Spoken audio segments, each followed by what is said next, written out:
तुझ्या देवाचं तर ऐक. देवाने गरुड पुराणात सांगितलं आत्महत्या सगळ्यात मोठं पाप आहे. जो ती करतो तो परत जन्मालाही येत नाही, त्याला मोक्षही मिळत नाही, तो लटकत राहतो. त्यामुळे शेतकऱ्यांना तुम्हाला वाटेल तुम्ही सुटलाय, तुम्ही अडकलाय. माझी धारणा आहे की यंदा मी शेतकरी आत्महत्याचा आकडा मागच्या वर्षीपेक्षा एकनी तरी खाली आणणार. रोज नवे प्रश्न आमच्या समोर उपस्थित करतोयस. एकदा आमच्या समोर ये आणि त्या प्रश्नांची उत्तरं तुला देता येत आहेत का बघ. पॅरालिसिस झालेल्या चेहऱ्याला बोलता येत नव्हतं, पाऊल टाकता यायचं नाही. ते 2च पावलं टाकायचे. मोहन जोशी सर 1.5 वर्ष या रोलसाठी त्यांनी अथक प्रयत्न केले. ते बोलू लागले, ते चालू लागले. पण 33 तास एवढं काम करू शकतो माणूस? म्हणजे मी ते लंगोट ते म्हटलं हो हो तसं वेळा आहेस का तू? म्हटले मी कसं स्वामी दिसेल? मी नाही रे स्वामी, मी नाही, मी विलनचे रोल केलेले आहेत. हा बोला तो बोला. 1 मिनिट, संहिता आम्हाला वाचायला दिलीच नाही. ज्युनियर आर्टिस्ट पळून गेले पहाटे. अहो म्हटलं हे आहेत ना. अरे तुझ्या भीतीनी गाड्यांचे ड्रायव्हर आणि इथं आलेले नातेवाईक मित्रांना कपडे घालून उभं केलंय, तर त्यांचाही जरा विचार कर. नटी बरोबर कधी काम केलं नव्हतं. माझ्या पिक्चर मध्ये नटीच नसते, लिहितानाच हिरोईन येत नाही. जे मला म्हणायचंय शेतीच्या प्रश्नांबद्दल ते मी स्वामी समर्थांच्या थ्रू म्हटलं, कारण लोकांना कळायला सोपं जातं. गोष्ट अग्रेसिव्ह आपल्या प्रवीण तरडे पॅटर्ननी करायची आणि तशीच केली. मी टाळतोय तिला ती 10 वेळा मागते, मी टाळतोय. आमचा दोस्तच फितूर निघाला. शेजार माणूस अस्वस्थ होतोय, कुटुंबाला कळत नाही, तो दुसऱ्या दिवशी जाऊन आत्महत्या करतोय. ज्याच्या मनात आत्महत्या करण्याचा विचार आहे त्या माणसाशी तुम्ही 1 मिनिट जरी बोलला ना, 1 मिनिट आत्महत्या टळू शकते. 11 भाग करायचे, 11 भाग रिटर्नमेंट घेऊन देईन. मी घरात त्यांना कडेवर घेऊन येईन, पण मी पिक्चर करायला लागेल. यावेळेला आपण देऊळ बंदर 2 या सिनेमाच्या टीमची गप्पा मारणार आहोत. दिग्दर्शक लेखकापासून सुरुवात करूया आपण गप्पांना. सध्या महाराष्ट्र दौरा सुरू आहे प्रमोशनचा. काय वेगवेगळे दृष्टांत, काय वेगवेगळे अनुभव सध्या येत आहेत अनुभवायला तुम्हाला? काय नाही, 10 वर्षांनी सिनेमा येतोय. देऊळ बंद पहिला 10 वर्षापूर्वी आला होता आणि मोहन जोशी सर पहिल्यांदाच स्वामी समर्थांच्या भूमिकेत दिसले पाहिजे, ते आपण पाहिले होते. खूपच माझं पहिलं दिग्दर्शन होतं ते आणि खूप आवडला. मी आणि प्रणित कुलकर्णी आम्ही मिळून केला होता. खूप आवडला सिनेमा. त्यावेळी खूप चाललाय बॉक्स ऑफिसवर. म्हणजे 10 वर्षापूर्वी इतका बिझनेस म्हणजे खूप होतं त्यावेळी. आज 10 वर्षांनी सिनेमा येतोय. आम्ही सगळेजण फिरतोय महाराष्ट्रात, वेगवेगळ्या शहरांमध्ये, ग्रामीण भागात जास्त जातोय. अशा ठिकाणी मुद्दाम जास्त जातोय जिथं आपण जात नाही, म्हणजे कलाकार शक्यतो जात नाही, असेही भाग आम्ही मुद्दाम जातोय. कारण हा विषय त्या भागापर्यंत पोहोचणं जास्त महत्त्वाचं आहे. त्यामुळं आम्हाला अनुभव खूप अप्रतिम आहे आणि मोहन जोशी सर सोबत आहेत. खूप मजा येते त्यांच्याबरोबर फिरताना, प्रमोशन करताना. स्नेहलचा पहिलाच मध्यवर्ती भूमिकेतला सिनेमा आहे आणि मी खूप आनंदी आहे. सिनेमा खूप छान झाला आहे. प्रत्येक लेखक दिग्दर्शकाला वाटतं आपला सिनेमा चांगलंच वाटतं, ते आपलं मुलगं जसं चांगलंच असतं. पण ज्या कारणासाठी सिनेमा बनवलाय, मला वाटतं त्या कारणापर्यंत मी पोहोचलोय. ज्यांच्यासाठी बनवलाय त्यांच्यापर्यंत हा विषय पोहोचेल. त्यामुळे देऊळ बंद 2 आता परीक्षा देवाची. या परीक्षेत देव चांगल्या रीतीने उत्तीर्ण होऊन शेतकऱ्यांचं भलं करेल. पण सिनेमा भाग दुसरा करण्यासाठी उशीर झाला असं वाटतंय की जो वेळ आहे तो पुरे होता? काय या 10 वर्षात काय उलथापालथ झाली असं जाणवतंय? 100% उशीर झाला. हे बघ कसं आहे, तुमच्या हातात एक चाललेलं खणखणीत नाणं आहे, तर साहजिकच कुठलाही निर्माता, कुठलाही लेखक दिग्दर्शक त्याच्यावर पहिला भर देईल. परंतु माझं ड्रीम किंवा माझं पहिलं स्वप्न होतं मुळशी पॅटर्न. आणि मुळशी पॅटर्नला खूप दिवस निर्माता मिळत नव्हता, म्हणून माझ्याकडे रेडीमेड असलेलं स्क्रिप्ट मी घेऊन फिरत होतो दारोदारी. कारण आधी काही माझं डिरेक्शन आलं नव्हतं, त्यामुळे कोणी पटकन असं, आणि तो विषय सब्जेक्ट तसा त्यानंतर पण आला नाही बघ. मला वाटलं होतं की मुळशी पॅटर्नच्या कॉप्या निघतील, पण तसा विषयाला कुणीच हात नंतर घातला नाही. त्यामुळे देऊळ बंद माझ्याकडे चालून आला आणि पूर्ण झाल्यावर मग मी माझं पहिला सिनेमा पूर्ण करावं असं माझ्या मनात आलं. आणि देऊळ बंदमुळं जरा नाव निर्माण झालं होतं थोडंफार की सिनेमा चांगला चालला यांचा, त्यामुळे मुळशी पॅटर्नला निर्माता मिळाला. म्हणून मी पहिला मुळशी पॅटर्न करायला घेतला. तो झाला तोपर्यंत ऐतिहासिक सिनेमांचं एक छान वातावरण आलं होतं, म्हणून सरसेनापती हंबीरराव केला. हंबीरराव झाल्यावर देऊळ बंद करायला घेतला, तेवढ्यात धर्मवीर मुक्काम पोस्ट ठाण्याची विचारणा झाली मला मंगेश देसाईकडून. मग म्हटलं चला काहीतरी वेगळं, हे अजून वेगळं आहे. मग तो केला. मग धर्मवीर 2 केला. ह्याच्यात बरीच वर्ष गेली, पण म्हटलं आता 10 वर्षांनी बायको, माझे निर्माते, मोहन जोशी सर, सगळ्यांची इच्छा होती की आता देऊळ बंद. म्हणून मग मागचे 1.5-2 वर्ष पूर्ण वेळ देऊळ बंदला देऊन 21 मेला आता तो प्रदर्शित होतोय. प्रत्येक नाणं खणखणीत वाजलंय. जी नाणी तू झेलावली हवेत या सिनेमाच्या निमित्ताने, त्यामुळे प्रत्येक सिनेमा हा प्रेक्षकांपर्यंत तळागाळात पोचलाय प्रेक्षकांच्या आणि मनातही पोचलाय प्रेक्षकांच्या.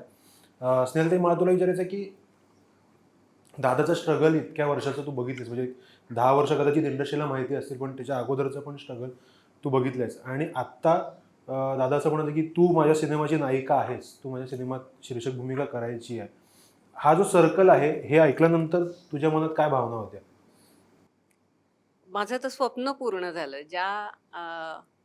जे माझं म्हणजे अभिनय मला खूप आवडतो करायला. मी खूप पॅशनेटली ते करते काम. आणि आमच्या संसारासाठी मी अनेक वर्ष ब्रेक घेतला होता. आता मुलगाही मोठा झालेला आहे. सगळं व्यवस्थित आहे. आता मी बाहेर पडू शकते, भरपूर काम करू शकते. आणि अशा वेळी देऊळबंद 2च्या निमित्ताने माझी मध्यवर्ती भूमिका असलेला चित्रपट, माझ्या आवडत्या लेखक दिग्दर्शकाचा चित्रपट जर मला मिळाला आहे काम करायला, तर याचा मला आनंद तर आहे. मी स्वतःला खूप भाग्यशाली पण समजते की बऱ्याचदा ॲक्टर्सना एवढा जर ब्रेक झाला त्याच्यानंतर पुन्हा कमबॅक करणं फार अवघड असतं. तर माझ्या नशिबाने, स्वामींच्या कृपेने मला सहज ते दान पदरात दिलं अक्षरशः स्वामींनी, असं वाटायला लागलंय. त्यामुळे मला खूप आनंद होतोय. सीन करताना पण खूप चॅलेंजिंग सीन्स होते. भूमिका खूप आव्हानात्मक भूमिका आहे, जी तुम्हाला आता चित्रपट प्रदर्शित झाल्यानंतर तुम्हाला ती बघायला मिळेल. काही सीन्स करणं खूप अवघड होतं माझ्यासाठी सुद्धा. तर पण म्हणजे सीन आला, वाचला मी, की मला असं वाटायचं एका बाजूनी माझ्यातली एक अभिनेत्री सुखावायची की अरे हे करायचंय आपल्याला, आणि मग परत टेन्शन यायचं, अरे हे करायचंय असं दोन्ही मिक्स संमिश्र भावना असायच्या. पण प्रवीणने ते माझ्याकडून करून घेतलं. त्याची ती खासियत आहे. तो नटीकडून जे हवं आहे त्याच्या मनातला चित्रपट काढून कसा घ्यायचा याची त्याच्याकडे कौशल्य खूप चांगलं आहे. त्यामुळे ते माझ्याकडून त्यांनी काढून घेतलं. सोबत मोहन जोशी सरांसारखे खूप मोठे कलाकार माझ्यासोबत होते. त्यांच्याबरोबर काम करताना एक वेगळी ऊर्जा मला मिळत होती. आता त्यांचं वय खरं खूप आहे, परंतु काम करताना म्हणजे एकदा कॅमेरा सुरू झाला की त्यांचं वय वगैरे कुठेच काहीच जाणवत नाही त्यांच्या कामामध्ये. म्हणजे तरुण लोकांना लाजवेल अशा एनर्जीनी त्यांनी काम केलेलं आहे. त्यामुळे त्यांच्याबरोबर स्क्रीन शेअर करताना मला खूप खूप आनंद होत होता. मोहन दादा, टचवूड तुम्ही असं छान छान एनर्जेटिक काम करत राहिलेलं आम्हाला बघायचं आहे. पण जेव्हा 10 वर्षानंतर प्रवीण तुमच्याकडे पुन्हा आला की आपल्याला पुन्हा आता देऊळबंद 2 करायचं आहे आणि तुम्ही स्वामींची भूमिका साकारणार आहात, तेव्हा पहिल्यांदा मनात विचार काय आलेला तेव्हा की आता पुन्हा आपल्याला स्वामीच्या रूपात सगळ्यांसमोर यायचं आहे? साहजिक खूप आनंद झाला मला की माझ्यासाठी म्हणून फिल्म बनवतात, प्रश्नच नाही. आणि माझी मेन भूमिका होती आणि ते पिक्चर आवडलेलं होतं पहिलं जे होतं ते. मला त्याच वेळेला धाकधूक होती की मला ॲक्सेप्ट करतील किंवा नाही, की मी विलनची कामं केली सगळी, तर त्यानंतर मला ह्या वेशामध्ये लोक बघतील, ॲक्सेप्ट करतील तो एक प्रश्न होता. आणि दुसरं म्हणजे स्क्रिप्ट वाचल्यानंतर प्रश्न होता की स्वामींच्या भाषेत हे तोंडात ही भाषा, इंग्लिश, ड्रायव्हिंग करतात स्वामी, हे ऍक्सेप्ट करतील का लोक? तर लोकांनी केलं सहज ऍक्सेप्ट. आणि मला असं वाटतं की माझा अंदाज चुकला होता त्यावेळेला, यांचा अंदाज परफेक्ट होता. आणि मी एकदा ठरवून टाकलं, मी म्हणलं यांच्याकडनं जो रोल तो करायचा. आणि तर स्वामीची भूमिका आली, पण काय प्रश्नच नाही, मी ताबडतोब म्हणलं. मग यावेळेला पुन्हा तू 10 वर्षानंतर पुन्हा आले की आपल्याला नाही, पुन्हा 10 वर्ष नाही, मी ऍक्च्युअली यांच्या सगळ्या पिक्चरमध्ये आहे. पण मध्ये मी आजारी होतो, 1.5 वर्ष थांबले होते माझ्यासाठी. तर म्हणलं थांबणं हे काही महत्वाचं नाही, माझ्या दृष्टीने महत्वाचं होतं. याचं कारण माझा रोल दुसरीकडे जाऊ नये अशी माझी फार इच्छा होती. आणि तो गेला नाही ह्याचा मला अभिमान आहे. आणि खरंच त्यासाठी मी काम केलं असं म्हणायला हरकत नाही. म्हणून जसं दादा म्हणाले की प्रेक्षक ऍक्सेप्ट करतील का नाही हा त्यांच्या मनात प्रश्न होता, पण तरीही तू त्यांची निवड 10 वर्षांपूर्वी केलीस. आणि आता सुद्धा जसं दादा म्हणाले की 1.5 वर्ष तू थांबलास त्यांच्या आजारपणामुळे, की आपण थांबूया, आपण नंतर सिनेमा करूया. दादाच त्या भूमिकेशी चपखल बसले आहेत, हे तुझ्या मनात कधी किंवा काय नेमका ट्रिगर पॉईंट होता? हे बघ, ज्यावेळी आम्ही कास्टिंग सुरू केलं 10 वर्षापूर्वी, पहिला सिनेमा होता माझा. त्याच्या आधी मी माझ्या मते रेगे लिहिला होता अभिजित पानसे बरोबर, आणि पितृ लिहिलता सुधा मूर्ती बरोबर. मला ना स्वतःचं डिरेक्शन हे माझं खूप, कारण माझ्या एकांकिका वगैरे नाटकं खूप मी त्यावेळी चाललेली होती. तर म्हटलं डिरेक्शन हे आपलं मेन आहे. तर पहिला पिक्चर करायचा ना तर भारीच करायचा, म्हणून खरं तर मुळशी पॅटर्न होता. देऊळ बंद आल्यावर म्हटलं आता स्वामींसारखा दिसणारा माणूस नाही घ्यायचा, कारण स्वामींसारख्या दिसणारा माणूस घेण्याच्या नादात अभिनयाकडे खूप दुर्लक्ष होतं कित्येकदा. म्हटलं आपल्याला माणूस असाच हवा जो अभिनेता आहे आणि स्वामींचा रोल करेल. वेगवेगळी नावं डोळ्यासमोर येत होती. मेन प्रणित कुलकर्णी खूप शोधत होतो, आणि मोहन जोशी सरांचं नाव आलं. पण मोहन जोशी सरांची दहशत म्हणजे तुला माहिती आहे, म्हणजे तुम्हाला माहिती आहे की नाही, स्ट्रिक्ट एकदम आणि एकदम तापट. तर म्हटलं अरे मोहन जोशींकडे कोण जाणार, दुसरे एखादं नाव सुचवा ना. अरे नाही म्हणे, तुम्हाला ऍक्टर पाहिजे ना. प्रणित दादा म्हटला मग आपण मोहन जोशींकडे जायचं. आम्ही दोघं गेलो बालगंधर्वला. त्यांचा नाटकाचा प्रयोग झालता. मेकअप काढत होते, त्यांचं स्पीड बार बार बार बार मेकअप काढून ते कपडे बदलण्याच्या. आम्ही गेलो, नमस्कार बोला. म्हटलं नमस्कार, मी प्रवीण तरडे, हे प्रणित कुलकर्णी. बोला, पुढे पुढे. काही नाही, आमच्या सिनेमात तुम्ही काम करावं अशी इच्छा आहे. काय केलंय तुम्ही आधी? काही सिनेमात काही नाही केलं, पण लिहिलंय रेगे वगैरे. गॉड गॉड, सिनेमा चांगला, रेगे रेगे. मी कुठला सिनेमा? अहो म्हटलं ते स्वामी समर्थांवरती सिनेमा करायचंय, तुम्ही स्वामी. असे थांबले. काय म्हटलं? तुम्ही स्वामींच्या रोलमध्ये. स्वामी समर्थ म्हणजे अक्कलकोट. म्हटलं हो अक्कलकोट. म्हणजे मी ते लंगोट ते म्हटलं हो तसं. वेडा आहेस का तू? म्हटले मी कसं स्वामी दिसेल? मी नाही रे स्वामी, मी नाही, मी विलनचे रोल केलेले आहेत. बोला तो बोला, अशा स्टाईलमध्ये त्याचं होतं. आम्ही पेटूनच नाही ते ठीक आहे. हे बघ, ऍक्टिंगचं मला टेन्शन नाही, मी काहीही करेल रे, पण मी दिसलो पाहिजे ना ते स्वामी. एक काम करू, ते तुमचं काय ट्रायल वगैरे, मेकअप ट्रायल घ्या, मी तुम्हाला फक्त 1 तास 2 तास देईल. मग आम्ही मोजनची मेकअप ट्रायल घेतली. मेकअप तुम्हाला सांगतो, लिटरली मेकअप करताना एक तर ते झोपले होते शांत. तोपर्यंत ते कान लावून झाले, ते काय नाक लावलं मेकअप करून, आणि ते न उठवलं. मोजो सर उठले आणि त्यांनी आरशात पाहिलं रे, तर त्यांचाही विश्वास बसेना.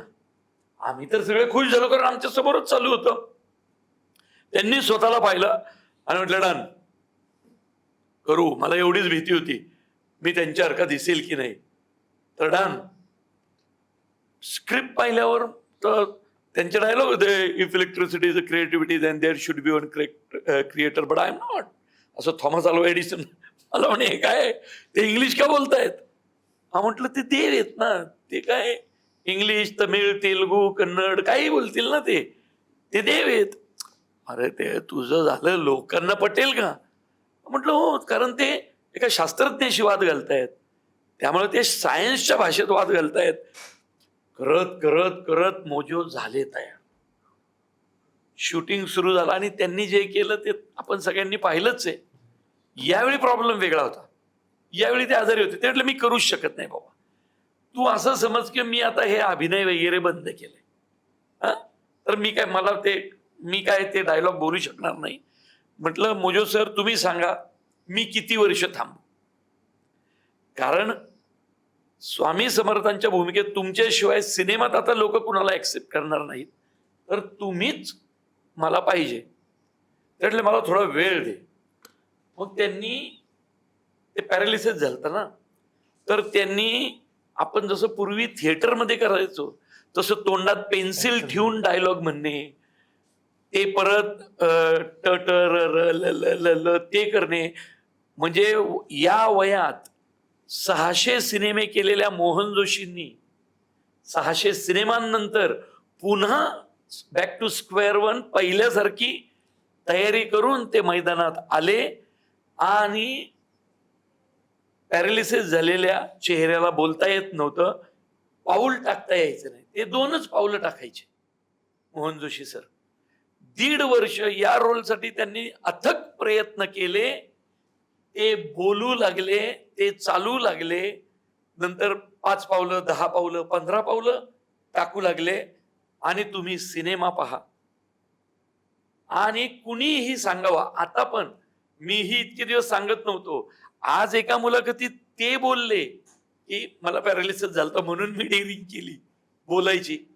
हा सिनेमा पाहून कुणीही सांगा की खरंच आपल्या मोहन जोशी सरांना असं काही झालं होतं का.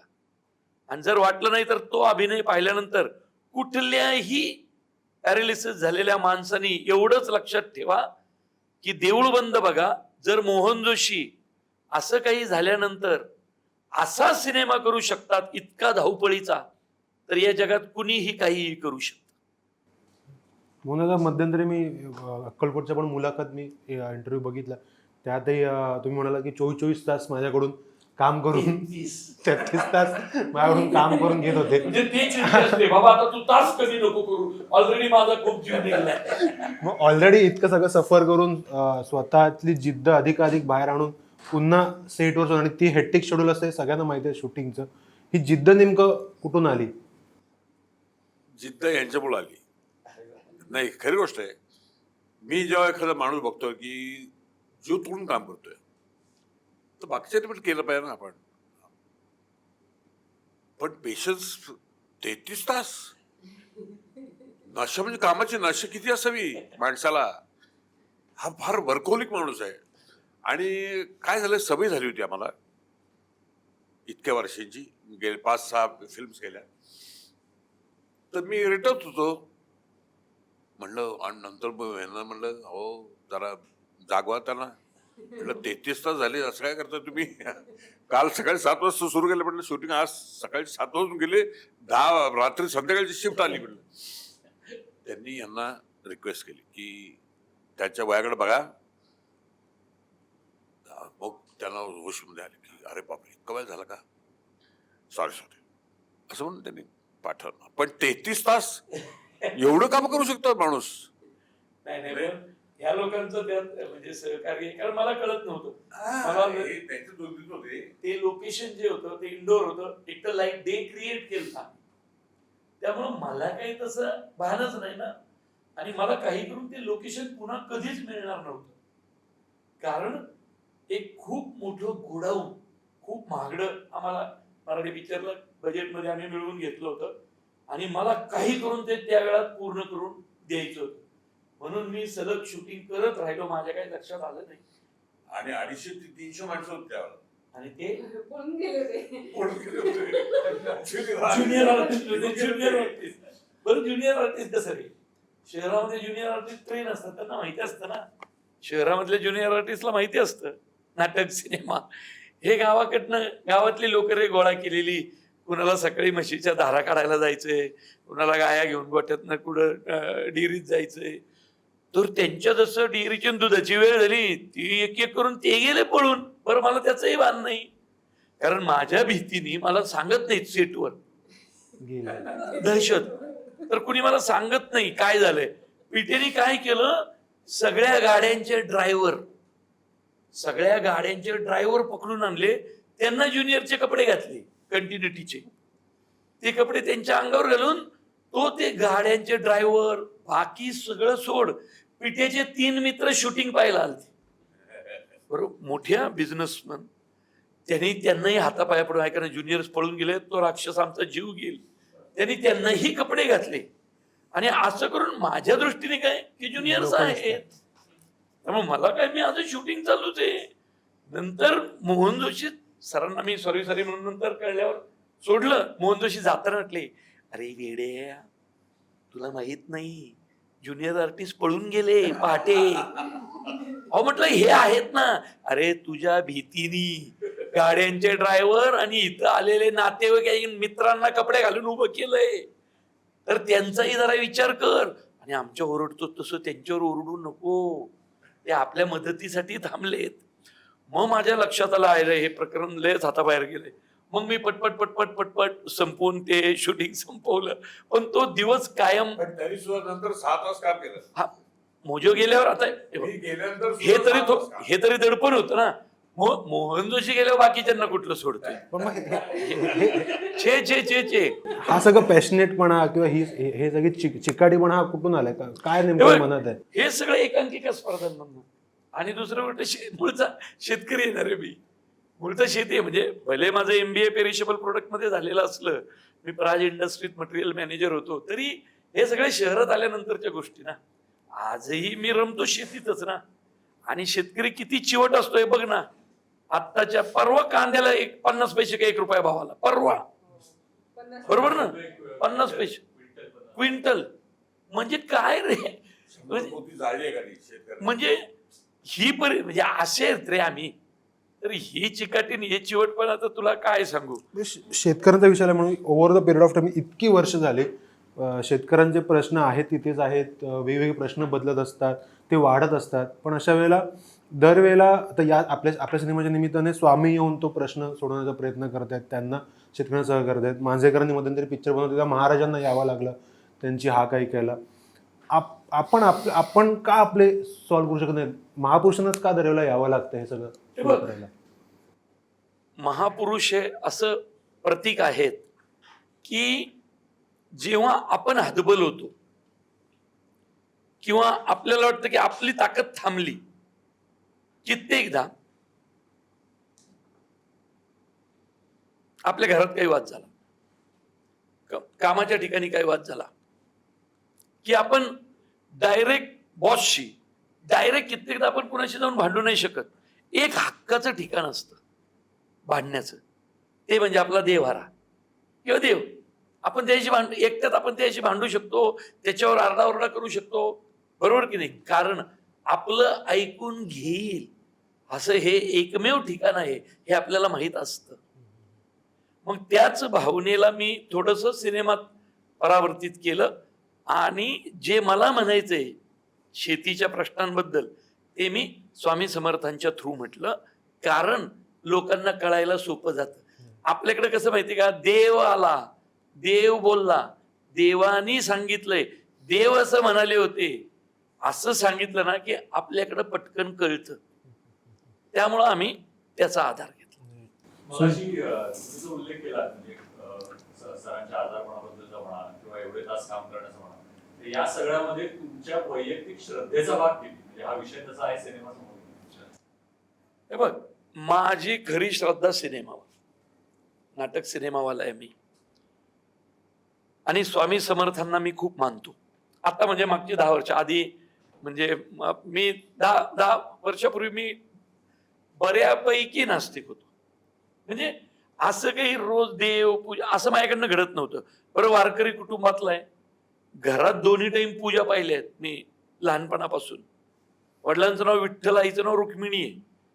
आजही ते वारी करतात 85व्या वर्षी माझे वडील वारी करतात पंढरपूर पर्यंत चालत. तर ना घरात देवाचं खूप पाहिलं होतं, पण मी असा तितका हे नव्हतो. ठरवून देवळात गेलोय, ठरवून नमस्कार केलाय, पण ही अशी प्रचिती यायला काहीतरी कारण लागतच. आणि माझ्या नशिबात हा सिनेमा आला, देऊळ बंद. खरं तर माझ्याकडे पैसे नव्हते, आर्थिक परिस्थिती बिकट होती, म्हणून मी या सिनेमाला हो म्हटलं होतं. मला करायचं होतं मुळशी पॅटर्नच, पण या सिनेमाला हो म्हटलं कारण पोराची फी भरायची होती ना, अनेक गोष्टी होत्या ना, घरातले प्रॉब्लेम होते. मग मी या सिनेमाला हो म्हटलं. एक नास्तिक असूनही मी सांगितलं नाही निर्मात्याला, कारण ते स्वामी भक्तीपोटी करत होते. आणि कदाचित तीच भावना रिफ्लेक्ट गोष्टीमध्ये झाली, आणि माझ्या पहिल्या सिनेमाचा हिरो हा नास्तिक आहे, राघव शास्त्री. पण ते मला कळलं की नास्तिकाच्या तोंडूनच आपण जास्त प्रभावीपणे बोलू शकतो, देवावर चिडू शकतो, देवाशी भांडू शकतो. आस्तिक माणूस नास्तिक जेवढे पोटतिरकीनं भांडण नाही भांडू शकत. मग मी ती कॉन्सेप्टच मला इतकी आवडली, नंतर मी आस्तिक झालो. या सिनेमानंतर मी खूपच मानू लागलो. मग मी हिच्याबरोबर ही दोन्ही टाइम पूजा अर्चा करणारी, तिच्याबरोबर मिक्स झालो, आणि मी स्वामी समर्थांना मानू लागलो. श्रद्धेचा भाग त्याच्यात आला, पण नास्तिकाच्या मुखातून बोलायचं आणि आस्तिकतेने तो प्रश्न सोडवायचा, याच्यावर मी जास्त भर दिला. आणि नंतर लक्षात आलं लोकांना हे आवडतंय. लोकांना राघव शास्त्री आवडला खूप. म्हणजे कश्मीर महाजनी राघव शास्त्री स्वामींशी भांडत होता, स्वामी त्याच्याशी हसत खेळत भांडत होते, पण राघव शास्त्री हे सगळ्यात आवडतं पात्र झालं लोकांचं. मग मी शेतकऱ्यांचा विषय चला म्हटलं, आता आपल्या मूळ विषयाकडे जाऊ, म्हणजे स्वामींच्या मदतीने आपण आपल्या मूळ विषयाला हात घालू. जे मुळशी पॅटर्न मध्ये सांगितलं, शेती इकायची नसते, राखायची असते, इथं जरा वेगळं सांगू. आणि कदाचित त्या म्हणण्याचा फायदा होणार आहे तो असा, मागच्या 20 वर्षात आत्महत्यांचा शेतकऱ्यांचा ग्राफ हा कमी नाही झालेला. बरोबर असं झालंय का की या वर्षी मागच्या वेळच्यापेक्षा आत्महत्या कमी झाल्या? नाही. एक आत्महत्या झाली पहिली माहिती यवतमाळला, बरोबर. ती पहिली आत्महत्या झाली तोपर्यंत देशात शेतकऱ्याने आत्महत्या करायची परंपराच नव्हती, अशी काही पद्धत नव्हती, बरोबर. आणि ती पण आपलं दुर्दैव की देशातली पहिली शेतकऱ्याची आत्महत्या महाराष्ट्रात झाली. आणि झालं असं, त्या दिवसानंतर ते जे वाढ, आणि त्यांनी ती डेंजर आत्महत्या त्यांनी संपूर्ण कुटुंबाबरोबर केली. आणि मग ते 4चे 40, 40चे 400, 400 हे वाढत गेल्या वर्षीचा आकडा हायएस्ट आहे माझ्या मते, बरोबर. मी ना ते माझ्या डोक्यातच घेतलं होतं की ह्या प्रश्नाला, आणि हसत खेळत हात घालायचा. उगी दुःखी गोष्ट, रडकी गोष्ट नाही करायची, गोष्ट अग्रेसिव्ह आपल्या प्रवीण तरडे पॅटर्ननी करायची, आणि तशीच केली. सिनेमा रडकं बिडकं काय दुःख नाहीच, डायरेक्ट टू डायरेक्ट. सिनेमातले मोठे मोठे वाद आहेत, चाललंय ना माझं सेन्सॉर बरोबर गप्पा टप्पा चालले आहेत माझ्या, नाही करतील पण ते चांगलं होईल ते. तर अशा पद्धतीने काय केलं, मी ठरवलं की यंदा आपण असा सिनेमा करायचा, सरकार थकलं, समाजसेवी संस्था थकल्या, सुधारक थकले, शरद जोशी, गणपतराव देशमुख, राजीव शेट्टी, शेतकऱ्यांचे नेते थकले, सांगून आत्महत्या वाढतायतच ना रोज, आत्महत्या कमी कुठं होत आहेत. म्हटलं आपण यावेळी प्रयोग करू. तर हे सांगण्यासाठी देवाला बोलू, कारण जो आत्महत्या करतोय कधीतरी वारीत गेलेला असतोय, बरोबर की नाही. म्हणजे तो कुणाला तरी तर मानतोय ना. बरं चल बाबा, आम्ही सगळे अडाणी आहेत, देवाचं तर ऐक, तुझ्या देवाचं तर ऐक. देवाने गरुड पुराणात सांगितलं, आत्महत्या सगळ्यात मोठं पाप आहे, जो ती करतो तो परत जन्माला येत नाही, त्याला मोक्षही मिळत नाही, तो लटकत राहतो. त्यामुळे शेतकऱ्यांना तुम्हाला वाटेल तुम्ही सुटलाय, तुम्ही अडकलाय. त्यामुळे आत्महत्या हे सोल्युशन, परमनंट सोल्युशनच होऊ शकत नाही शेतकऱ्यांच्या प्रश्नाचं. उलट ते सगळ्यात डिफिकल्ट सोल्युशन काढतायत. ते अडकतायत, जन्ममृत्यूच्या फेऱ्यात अडकतायत ते मध्येच, आणि त्यांना मिळत नाही. बरं, असं देव सांगून गेलाय, गरुड पुराणात लिहिलंय ना असं. हे पुन्हा शेतकऱ्यांना ज्याच्या ज्याच्या मनात आत्महत्येचा विचार येतोय, शेतकरीच नाही, मी तर म्हणतो सगळ्यांना लागू आहे, जे जे आत्महत्येचा मनात विचार येतो त्यांनी हा सिनेमा पाहायचा. ज्याच्या मनात आत्महत्येचा विचार येईल त्यांनी देऊळ बंद 2, आता परीक्षा देवाची हा पिक्चर पाहायचा. नाही होणार. म्हणून माझी धारणा आहे की यंदा मी शेतकरी आत्महत्येचा आकडा मागच्या वर्षीपेक्षा 1 तरी खाली आणणार, आणि तो 1 जरी खाली आला, ग्राफ वाढला नाही, तर मग ही जी आत्महत्यांना उतरती कळा लागेल ती पुन्हा शून्यावर आणू, आणि पुन्हा आपला शेतकरी हा आपला कणा आहे हे आपण प्रूव्ह करून दाखवू. आणि त्याच्यासाठीच हा सिनेमा आहे.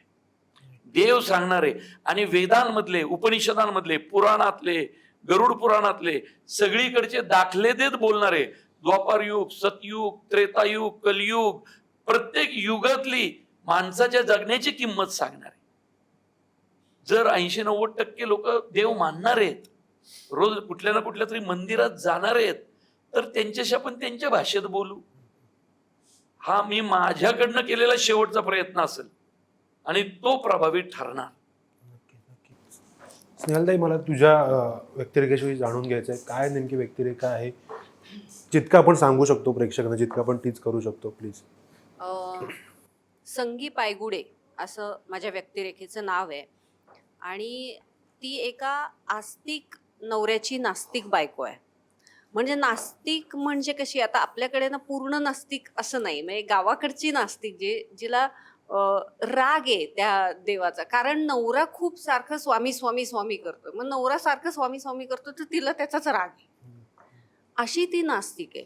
आणि रोजच्या जगण्याचे जे तिचे शेतकरी म्हणून रोजच्या जगण्याचे जे प्रश्न आहेत, रोज नवीन प्रश्न तिच्या समोर उभे राहत आहेत, तर ती देवाला चॅलेंज करते. म्हणजे माझा नवरा ज्याला सतत नाव आणि ज्याचं नाव घेत असतो त्यालाच आपण जाब विचारूयात, अशा ह्यानी पेटून ती देवाला जाब विचारायला आलेली आहे की तू आमच्या परीक्षा रोज घेतोयस, रोज नवे प्रश्न आमच्या समोर उपस्थित करतोयस, एकदा आमच्या समोर ये आणि त्या प्रश्नांची उत्तरं तुला देता येत आहेत का बघ, जमतंय का बघ, आम्ही कसं जगतोय हे तू स्वतः जगून बघ, आणि मग ठरव की आमच्या समोर कुठले प्रश्न उपस्थित करायचेत किंवा नाही करायचेत.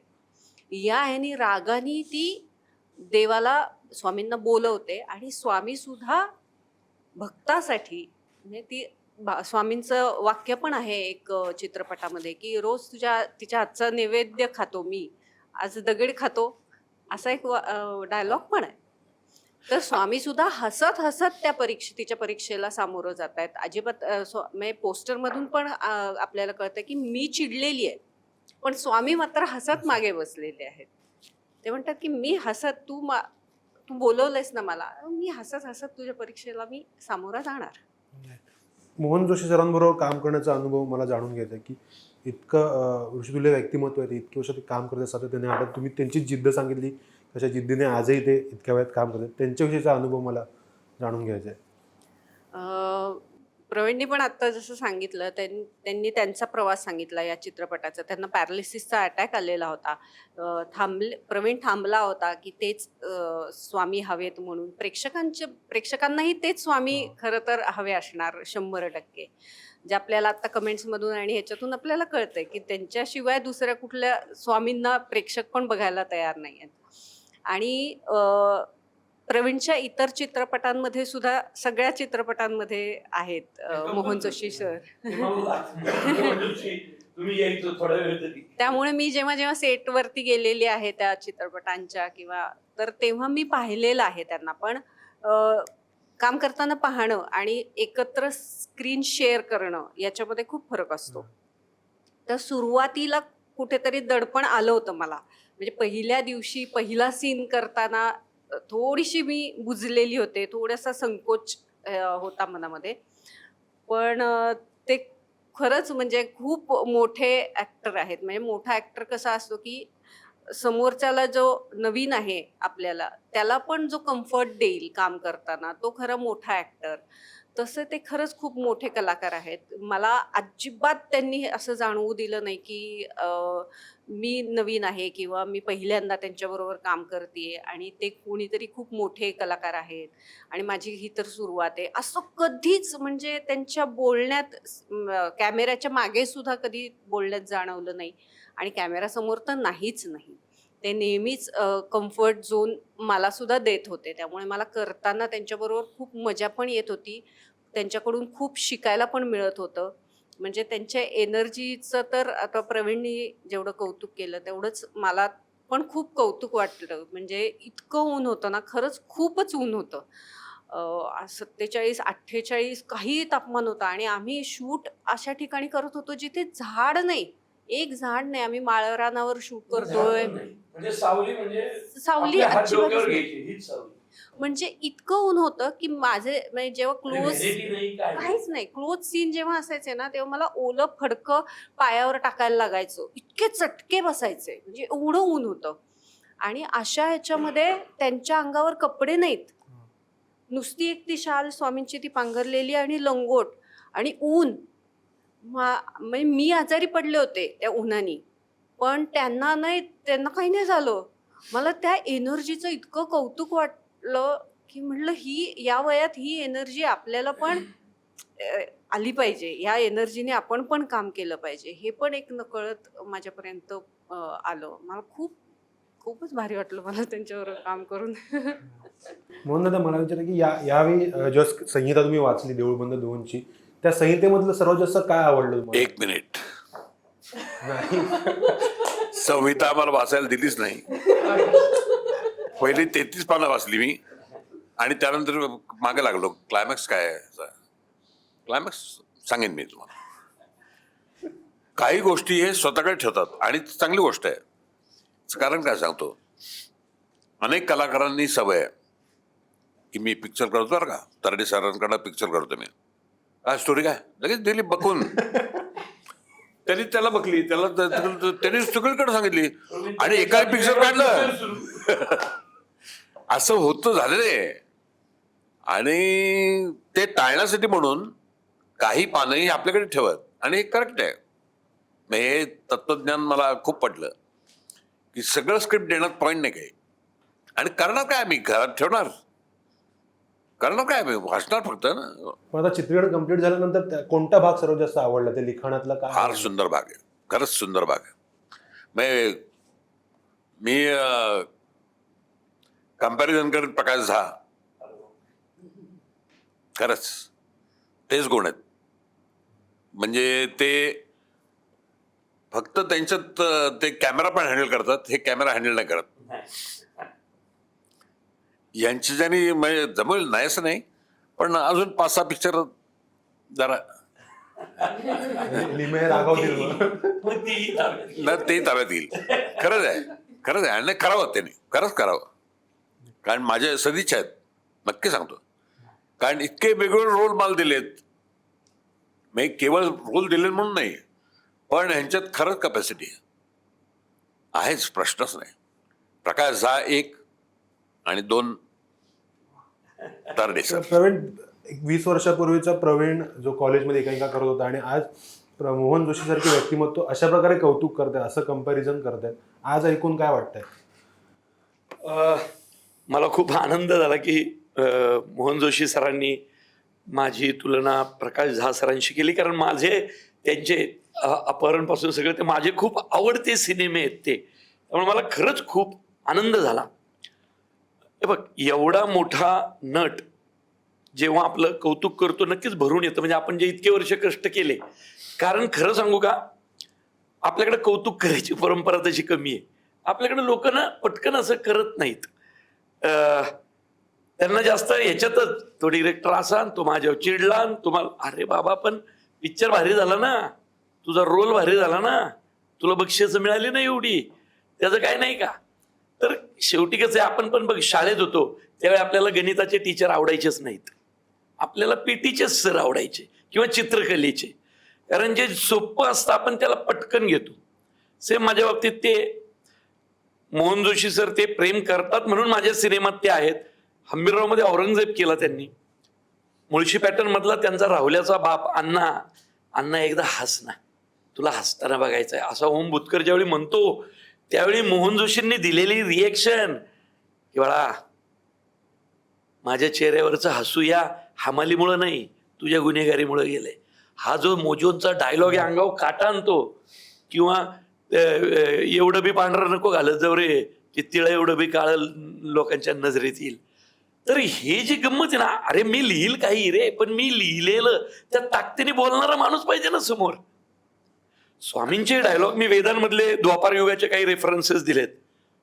काय बोललाय माणूस, ते संवाद रे चितेच्या तिथले, म्हणजे बापरे बापरे बापरे बापरे. तर ज्यावेळी अशी माणसं आपलं कौतुक करतात, कोणाशी तरी बरोबरी करतात, त्यावेळी जबाबदारी अजून वाढते. म्हणून तर मी 2 वर्षात एकच सिनेमा करतो ना रे. म्हणजे तुला काय वाटतं, मुळशी पॅटर्न नंतर किती ऑफर आले असतील, किती जण सिनेमे घेऊन आले असतील, असे नाही का येतात हे आपल्याकडे पैसे आहेत, असे किती मी परत पाठवले. धर्मवीर झाल्यानंतर किती लोक आले असतील, मी नावं नाही घेऊ शकत. म्हणजे राजकारणातली की आमच्या याची अमुक अमुक बायोपिक आमची ती तमुक तमुक तूच केली पाहिजे. त्या दिघे साहेबांचं जसं झालं ना तसा मी नाही केली रे, नाही केली. आता जर कधी बायोपिक करावीशीच वाटली तर अजितदादाच, कारण त्या माणसाला मी जवळून ओळखत होतो, माझा संपर्क आला होता. आणि आयुष्य पण तसं झालं घडलं होतं त्या माणसाचं. सकाळी 6:30 मंत्रालयात हजर राहणारा मंत्री होता रे. मंत्रालयाच्या पायऱ्या पण मिस करत असतील त्यांना, अजितदादांना. मी सिरियसली म्हणतो, म्हणजे त्या मंत्रालयाच्या पायऱ्या पण म्हणत असतील की अरे सकाळी सकाळी येणारी काही पावलं मिस झाली, कुठे तो माणूस, असं वाटत असेल. तर सकाळी 6:30 मंत्रालयात हजर राहणारा एक मंत्री आपल्याकडं होता, जो आपण गमावला. आणि अशा पद्धतीने तर तोच विषय आहे. म्हणजे कधी करणार नव्हतो, कारण दिघे साहेबांवर केल्यानंतर मी काय कुणावर करणार होतो. पण हे एक आयुष्य आहे, त्यामुळं एवढ्या ऑफर येऊन मी नाहीच म्हणत होतो लोकांना सिनेमाला. पण 10 वर्षात 5च केले म्हणून 5ही सुपरहिट आहेत. परमेश्वराच्या कृपेने अजून तरी कुठला सिनेमा नाहीये फ्लॉप किंवा पडलेला. 5ही सुपरहिट आहेत, कारण त्या सिनेमांना वेळ पण तेवढा दिलाय, 2-2 वर्ष दिलीत, त्याच्यावर अभ्यास झालाय. मग कुठली गोष्ट चुकत नाही. लोकांना काय पाहिजे ते आपल्याला कळतं ना, आपण आणण्याचा प्रयत्न करतो. त्यामुळे आईवडिलांची कृपा, स्वामींचे आशीर्वाद. जसं दादा म्हणाल की संहिता पूर्ण देत नाहीस किंवा असे कधीच देत अनेक आहेत नाही. दिग्दर्शक. अरे आपल्याकडे ना लय डेंजर नट येत, आपल्याकडे ना इतकी अर्ध्या हळकुंडाने ना, आणि खरं गोष्टी फुटतात आणि चोरतात रे लगेच. तर आम्ही ज्याला ग्रामीण भागात आलेली माणसं काय काय काय काय शोधून काढणार वेगळं वेगळं, आणि टुक टुक टुक पलीकडचा गायब सिनेमा सुरू. अरे दडपण येतं हो, काय मोजो दडपण येतं. म्हणून ना मी कुणाला स्क्रिप्टच देत नाही. बरं माझ्याकडे जे नट आलेत, ओम भूतकर, कश्मीर वाजनी, प्रसाद ओक, ही हे क्षितिज दाते, परमेश्वराची कृपा सगळे तगडे, दया पिट्या. स्क्रिप्ट मिळणार नाही बाबांनो, मी नॅरेट करेल गोष्ट अख्खी छान, किंवा सांगणार पण नाही, यायचं इथं या, नाही तर येऊ नका. बरोबर. मोजोंना तर सवय झाली, मोजो विचारत पण नाही, मोजो फक्त तारखा बोल. बरोबर की नाही, तारखा बोल, बाकी मला माहितीये काय होणार आहे. तात्पर्य काय, प्रत्येकाची एक पद्धत असते. कदाचित सुमित्रा मावशी वेगळ्या असतील, त्यांची पद्धत खूप वेगळी, डिसिप्लिन असेल. अमोल पालेकरांची खूप वेगळी होती, ते अख्खा सिनेमा भिंतीवर, त्यांच्याकडे detail, short division, story board, असं खूप खूप असं हे असतं.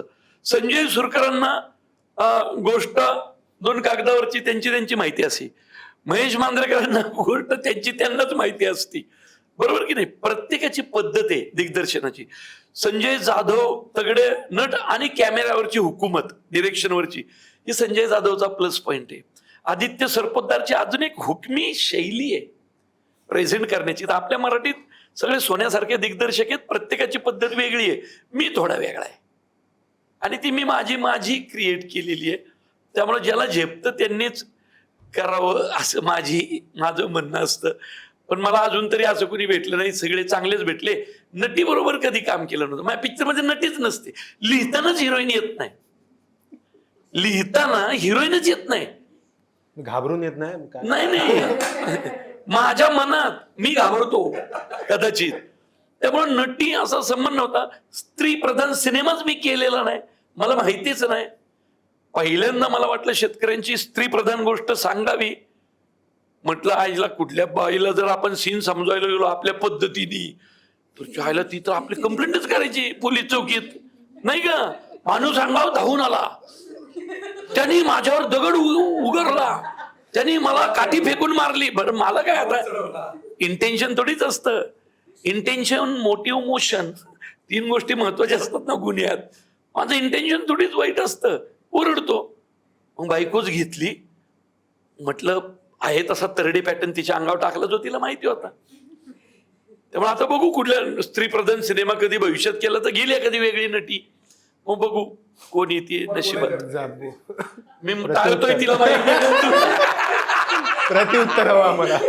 ती 10 वेळा मागते, मी टाळतोय. आमचा दोस्तच फितूर निघाला. Please please. चांगलंच सांगते. त्याच्या म्हणजे हे ओरडण्याच्या बाबतीत एकदम स्त्री पुरुष समानता असते त्याच्यामध्ये. काही असं स्त्री दाक्षिण्य वगैरे असं काही नसतं. बायको दाक्षिण्य तर अजिबातच नसतं. त्यामुळे बिनधास्त तो ओरडतो. आणि बरोबर आहे, ती भीती असू शकते. कुठली तरी एखादी दुसरी बाई खरंच कंप्लेंट करू शकते. डिग्री तापमानात कुठल्या तरी बाईला मी उभं करायचो, नाही का? हिला कसं की थांब, किती थांबायचे. मोहन जोशी तर काय त्यांचा मोठेपणा आहे की त्यांनी ते सगळं केलं म्हणून तर आज जो सिनेमा झालाय आमच्या कुणासाठी नाही बघायचा, फक्त मोहन जोशी या माणसासाठी हा सिनेमा पाहायचा. आणि आपण परमेश्वराचे आभार मानायचे की त्यांनी आपल्या नाटक आणि चित्रपट सृष्टीला असा सोन्यासारखा अभिनेता दिला. एक जोडून आता कलाकारांची एवढी नावं घेतली सगळी, पहिल्या सिनेमातल्या अनेक कलाकारांनी सांगितलं असेल की आम्हाला पण ह्या सिनेमात यायचंय, ते कसं डील केलं? बघ हे एक मात्र आहे की एकदा नट कुठला माझ्याकडे काम करून गेला की तो परत येताना पैशाचा पण विचारणार नाही. मोहन जोशी सरांनी पण आजपर्यंत मानधनाबद्दल विचारलं नाही. गश्मीर कधीही सांगा, म्हणजे मध्यरात्री जरी फोन केला तर गश्मीर हा सर कुठे येऊ. प्रसाद ओक येणार ना. दाते, अरे दाते तर ते एक वेगळं रसायन आहे. मंगेश देसाई, क्षितिज दाते वेगळं रसायन, म्हणजे ते एक आपल्याकडचं एक भविष्यात केशवराव दातेंचा पण तू आहे शेवटी, ते काहीतरी आलेच रक्तात. पण तो एक मोठं एक हे ठरेल आपल्याकडचं अभिनयातलं, लक्षात ठेवा. परवा फॅमिली डे आहे, साजरा करणार आहे आपण सगळं. तुझी फॅमिली इतकी सगळी मोठी आहे, या फॅमिली विषयी तू काय बोलशील? संपूर्ण सिंधुची फॅमिली, घरची फॅमिली. मी तसाही फॅमिलियरच माणूस आहे. मी म्हणजे तिला माहिती, मी जर माझ्या बायकोला भेटलो नाही 2-3 दिवस तर मी डिस्टर्ब होतो. म्हणजे बाहेर जरी शूटिंग असलं तर मग व्हिडिओ कॉल कर, तिला येऊन भेट, परत रोजचा तिच्या हातचा चहा, हे सगळे आमचे आवडीचे विषय आहेत. आमच्या बसायच्या जागा आहेत, आमची वाचनाची जागा आहे, तिची पुस्तकं, माझी पुस्तकं, रोजच्या गप्पा, त्याच्यावर आम्ही गाणी खूप आवडीने ऐकतो किंवा संत साहित्यावर आम्ही खूप बोलतो. ती तर वेदांवरती तिचा आता डिप्लोमा कंप्लीट झाला आणि आता ती PhDच्या तयारीला लागलेली आहे. त्यामुळं बरं तिचं ते फ्रेंच लँग्वेजवर तिची हुकूमत आहे, बरंचसं ती काम करते. निर्मलाताई पुरंदरेंबरोबर पण ती फ्रेंच मासिका बोंजूर वगैरेसाठी त्यावेळी ती काम करायची त्यांच्याबरोबर थोडंफार. तर फॅमिली ह्याच्या पलीकडे सुख नाही. जगात जर कुटुंब नसेल तर काय एकटेपणा ही खायला उठणारी गोष्ट आहे. आपण सगळे ना एक सोशल ॲनिमल आहेत. समाज, कुटुंब संस्था, आणि आपण ज्यावेळी कधी कधी थकतो ना, म्हणजे आभाळाला सुद्धा ज्यावेळी थकायला होतं त्यावेळी आपण त्याला क्षितिजाकडे पाहतो की कुठंतरी ते कुणाशी तरी इथं हितगुज करतंय, अशी एक भावना असते. त्यामुळं कुटुंब ही खूप मोठी गोष्ट आहे. आणि बघ ना, तू काय प्रश्न विचारला आणि माझ्या सिनेमाचा विषय लय महत्वाचा आहे. देऊळ बंद 2चा. जर जोपर्यंत एकत्रित कुटुंब व्यवस्था होती ना तोपर्यंत आत्महत्या नव्हत्या. लहान भाऊ नाराज झाला तो थोरला म्हणायचा, काय रे काय तोंड पाडून बसलायस. बोललं जायचं. जर हालचालींमध्ये बदल झाला तर म्हातारी आई पाठीवर हात फिरवायची, काय रे बाळा आज काय बिथरल्यासारखं करतोयस. आता शेजार माणूस अस्वस्थ होतोय, कुटुंबाला कळत नाही, तो दुसऱ्या दिवशी जाऊन आत्महत्या करतोय. हसत खेळत रात्रीपर्यंत असलेला माणूस मध्येच उठून निघून जातोय. लोकांना कळत नाहीये. माणसं वाचायला कमी पडतोय का आपण? या कुटुंब व्यवस्थेत माणसं वाचायला कमी पडतोय का? आता ह्याच्यात सरकार मदत करणार आहे का आपल्याला? ह्याच्यात सरकार काही वेगळे GR काढणार आहे का? एकमेकांच्या माणसांच्या मनातलं ओळखा, नजरेतल्या हालचाली ओळखा, देहबोली ओळखा. स्वतःचा माणूस स्वतःला वाचता आला पाहिजे कुटुंबातला. तो जर वाचायला शिकलो तर कदाचित शेतकऱ्याच्या मनात आलेल्या आत्महत्या वाचायला. आता मी बरेच पुस्तकं वाचली ना, आत्महत्या करणाऱ्या माणसाशी, ज्याच्या मनात आत्महत्या करण्याचा विचार आहे, त्या माणसाशी तुम्ही 1 मिनिट जरी बोलला ना, 1 मिनिट आत्महत्या टळू शकते. त्यावेळी त्या क्षणाला त्या माणसाशी कुणीतरी बोलण्याची गरज असते. त्याला रडायचं असतं, त्याला मोकळं व्हायचं असतं, त्याला मिठी मारायची असते, त्याला हात धरायचा असतो. पण चला ना, ती वेळ आपल्या हातातनं जातीये सगळ्यांच्या. म्हणून कुटुंब संस्था खूप मोठी आहे. एकटेपणाचे टिमके मिरवण्यात अर्थ नाही रे बाबा. एकटेपणा कित्येकदा, एकटेपणात मजा आहे, एकटेपणा छान आहे, हे कित्येकदा सांगायला सोपं आहे. हे सांगताना पण तो माणूस आतून एकटा असतो, हे सांगताना पण. त्यामुळे कुटुंब व्यवस्था, संस्था, एकमेकांची विचारपूस, 80 वर्षाच्या वडिलांना मस्त कधीतरी मिठी मारणं, ह्याच्या इतकं जगात सुख नाही. बापाला मिठी मारण्यासारखं सुख नाही तो जिवंत असताना. लक्षात ठेवा, बापाला मिठी मारण्यासारखं सुख नाही. अरे विचार करा, आपलं पोरग 10 वर्षाचं अचानक जर कधीतरी प्रेमाने येऊन आपल्याला बिलगलं, किती बरं वाटतं. काय बरं वाटतं, अरे आज पोरग स्वतःहून मला येऊन बिलगलं. तसं आपण आपल्या बापाला बिलगल्यावर त्याला काय वाटेल. त्यामुळं घरातले म्हातारे आईबाप जपणं, बायको जपणं, तिच्याशी बोलणं, तिच्या कामाचं तिला श्रेय देणं, तिचं कौतुक करणं. घरच्या बाईचं कौतुक करायला विसरतायत माणसं. आणि हे सगळं सिनेमात आहे, हे सगळं सिनेमात आहे. सिनेमा हे सांगतोय एकमेकांना जपा, आत्महत्या थांबतील. अगं तो तुझा नवरा कुठंतरी जाऊन लटकलास, अगं तुझ्या शेजारी झोपला होता ना, काल रात्री तुझ्याबरोबर जेवला होता ना, तुझ्या समोर म्हशीची धार काढत होता ना, मग तुझ्या लक्षात नाही आलं तो आज म्हशीच्या धारा रोजच्या सारख्या काढत नाहीये. आज रोजचा स्पीड नाहीये त्याच्या हाताला. तर बदललेला तो स्पीड आपल्याला कळला पाहिजे ना. निम्म्या आत्महत्या थांबतील माहिती का तुला? निम्म्या आत्महत्या थांबतील जवळच्या नातेवाईकांनी जरी शेतकऱ्याचं मन ओळखलं तरी. अरे जनावर ओळखतात, तुला माहितीये का? शेतकऱ्याचा रोजचा हात आचुळाला लागला नाही ना आणि धार नीट नाही आलं, जनावराला कळतं माझा मालक डिस्टर्ब आहे. बोल, जनावराला कळतं, घरातल्या माणसांना कळत नाही. तर असा देहबोली बदललेला शेतकरी घरातल्यांना आधी ओळखता आला पाहिजे, मग सरकार ओळखल. आपण लय लांब लांबच्या गप्पा मारतो, घरातल्या माणसांनी आधी ओळखलं पाहिजे माझा घरातला करता पुरुष डिस्टर्ब आहे. बँकेच्या हप्त्या भरायची तारीख 20 आहे, तो 17 तारखेला डिस्टर्ब होतोय, हे कळलं पाहिजे ना. तर हे 17 आणि 20च्या मधलं अंतर आहे ना, तिथं माणूस जपला ना तरी निम्म्या आत्महत्या वाचतील. खूप खूप धन्यवाद. आम्हाला खूप गप्पा मारायचे, पण आपण पार्ट 2 साठी पुन्हा एकदा भेटू आणि सक्सेस पार्टीला वेगळ्या गप्पा आपण खूप प्रश्न आहेत, खूप मुजो सर आहेत, तुम्ही असे खूप गप्पा आहेत. पण आता आपला फोकस सिनेमावर सगळं. खूप खूप धन्यवाद. तुम्ही छान छान आमची प्रश्नांची उत्तरं दिली आणि असेच सिनेमे मोजो दादा तुमच्याकडून हवेत आम्हाला. आणि जसं डिक्लेअर केलंय 11 भाग करायचे, 11 भाग करायचे. 11 भाग त्यांना रिटर्नमेंट घेऊन देईन वय. Definitely not. हा? मी घरातनं त्यांना कडेवर घेऊन येईन, पण मी पिक्चर करायला लागेल.